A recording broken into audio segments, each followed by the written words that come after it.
Շնորհակալություն նաև լուսաբանելու համար։ Ես կուզենամ, որպեսզի մեր հասարակությանը հայտնի լինի եւ պարզ լինի, թե ինչի մասին է խոսքը, կներկայացնեմ, թե ինչ փոփոխություններ են եւ դրանք ընդհանրապես ինչին են վերաբերում։ Բայց մինչեւ այդ ուզում եմ ասել, որ մինչեւ հիմա ընտրական օրենսգրքում կար ընդամենը 3 պահանջ, որ ներկայացվում էր հասարակական կազմակերպություններին կամ հիմնադրամներին, որոնց բավարարելու պարագայում կազմակերպությունները կարող էին իրականացնել տեղական դիտորդական առաքելություն։ Հիմա այդ պահանջների թիվը դարձել է 11, այսինքն ավելացել է 8 պահանջ։ Հիմա հերթականությամբ այդ պահանջները ես կուզենամ ներկայացնել։ Առաջին, պետք է հասարակական կազմակերպության կանոնադրությունը առնվազն 1 տարի պարունակի ժողովրդավարության եւ մարդու իրավունքների վերաբերող դրույթներ։ Այսինքն կազմակերպությունը գրանցված լինի առնվազն 1 տարի առաջ եւ այդ դրույթները պարունակի նպատակների մասում։ Այս նախկինում եւս կար։ Երկրորդ պահանջը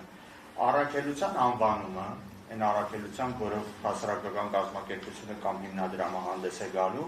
չպետք է ասոցացվի մասնակից կուսակցությունների եւ դաշինքների անվանումների հետ։ Նույնիսկ ոչ թե նույնությամբ կրկնի, այլ նույնիսկ ասոցիացիա առաջանա, այդ ժամանակ չի թույլատրվելու դիտորդական առաքելություն իրականացնել։ Իսկ ով է որոշելու ասոցացվում է թե չէ, որոշակի չի, օրենքը չի բարձրաբանում։ Մյուսը հասարակական կազմակերպությունը պետք է հրապարակի տարեկան հաշվետվությունը։ Մինչև դիտորդական առաքելության դիմելը, սա իհարկե օրենքի պահանջ է հասարակական կազմակերպությունների համար, նրանք մինչև մայիսը ժամկետ ունեն, որպեսզի հրապարակեն, բայց եթե այդ կազմակերպությունները որոշում են դիտորդական առաքելություն իրականացնել, պետք է մինչև այս արդեն հրապարակած լինեն իրենց տարեկան հաշվետվությունը։ Մյուս պահանջը տվյալ կազմակերպության ղեկավար մարմինում պետք է ընդգրկված չլինի քաղաքացի, որը նաև թեկնածու է։ Այս պայմանը նախկինում եւս կար։ Հասարակական կազմակերպությունը կամ հիմնադրամը չպիտի աջակցի որևէ կուսակցության, որը շատ նորմալ է, չեզոքությունից ելնելով սա նախկինում եւս կար։ Հիմա ավելացել է չի իրականացնում կողմ կամ դեմ քարոզչություն ընդհանրապես։ Եվ հստակ չի, թե որ ժամանակաշրջանի մասին է խոսքը։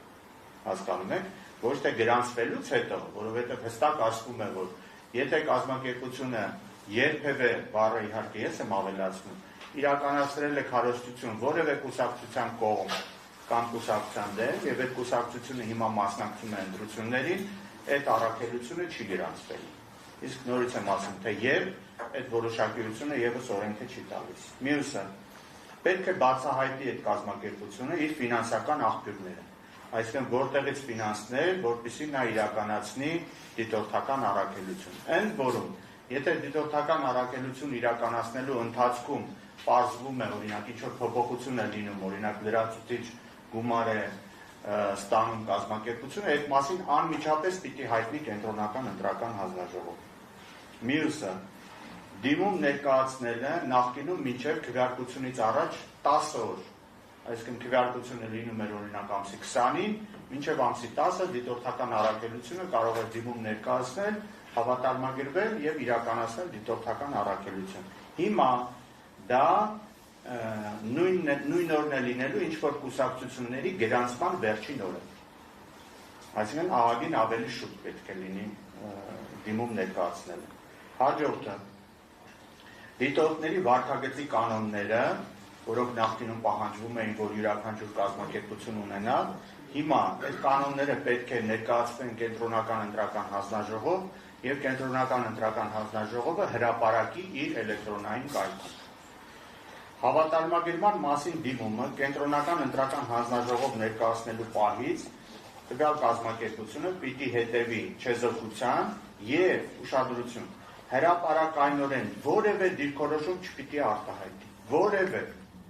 այսինքն հրապարակային որևէ խոսք այդ կազմակերպությունը չպիտի անի, եւ սա էապես սահմանափակելու է հասարակական կազմակերպությունների գործունեության տիրույթը։ Եվ վերջի պահանջը որևէ կուսակցության թեկնածուի օգտին քարոզչության արգելք, սա նախկինում կար, հիմա ավելացել է նաեւ հակաքարոզչությունը, այսինքն ոչ միայն դու կարող ես բարձր չէիր կարող, հիմա նաև հակառակ որևէ բան չես կարող ասել, այսքան։